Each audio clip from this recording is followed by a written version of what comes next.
Most people we meet with are very concerned as to how bankruptcy would affect their credit. Usually, they're very surprised at the answer. In the vast majority of cases, our clients' credit scores actually improve by as much as 200 points after the bankruptcy is discharged. For a Chapter 7 bankruptcy, the discharge usually occurs 100 days after the case is filed. I've been told by mortgage brokers that typically a person's credit score is around 600 after the discharge.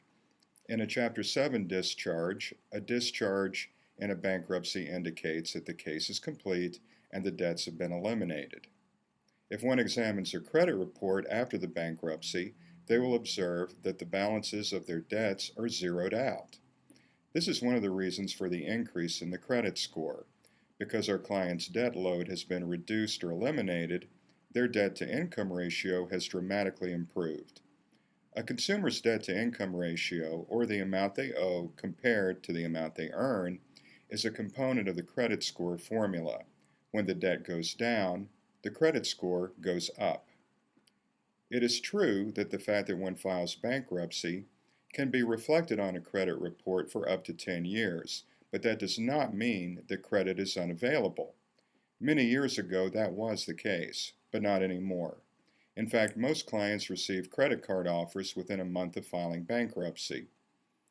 Well, why on earth would a credit card company offer credit to someone who has just filed bankruptcy?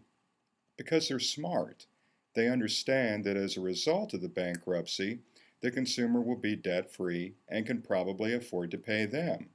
Also, they understand the person who filed a Chapter 7 bankruptcy cannot file another one for 8 years. That consumer is a very safe bet. Now, I'm not suggesting that our clients go out and get in debt trouble all over again, but credit is rather strange. It is easier to get credit if you have credit. My mortgage broker friends have told me to advise clients to accept 2 credit card offers. The broker suggests that the cards be used sparingly for small purchases and that the balance should not exceed 1/2 of the credit available. For maximum effect, the balance should not be paid off every month, but rather every other month. By staying current on any remaining debts like mortgage payments and car payments, and with a new payment history created with the credit cards, within a year and a half, a credit score in excess of 700 is quite possible. In the current lending climate, as long as a home has not been surrendered to the bank through foreclosure, a person who has filed bankruptcy can qualify for a good interest rate on a mortgage 2 years after the bankruptcy. Car loans can be obtained immediately upon discharge, but at a premium rate. As time passes, the interest rate available will become more competitive. The discussion so far has referred to Chapter 7 bankruptcies. The other common type of consumer bankruptcy is a Chapter 13. Chapter 13 bankruptcies are payment plans which go on typically for 3 to 5 years. After the payment plan is completed, the discharge is received.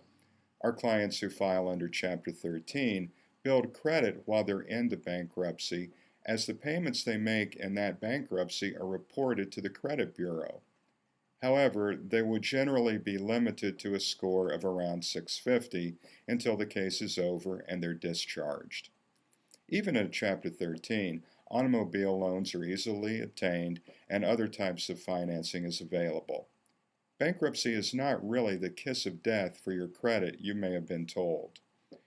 If you're not making all of your payments on time or paying the full minimum payment due, your credit score is dropping now. Things are not getting better, only worse. Let me tell you a story to illustrate the difference between filing and not filing bankruptcy. Every now and then I will have an initial consultation with a husband and wife. They both have a lot of debt, neither can afford to make their payments on time. One of the spouses decides to file, the other refuses. Often, a year or so later, the spouse who didn't file comes back to see me. They are very unhappy that they did not file with their spouse. They complain about how the other's credit is so good and theirs is so bad. Things are just not getting better for them, so now they decide to file. So, don't be afraid. Credit is available if you need it after a bankruptcy.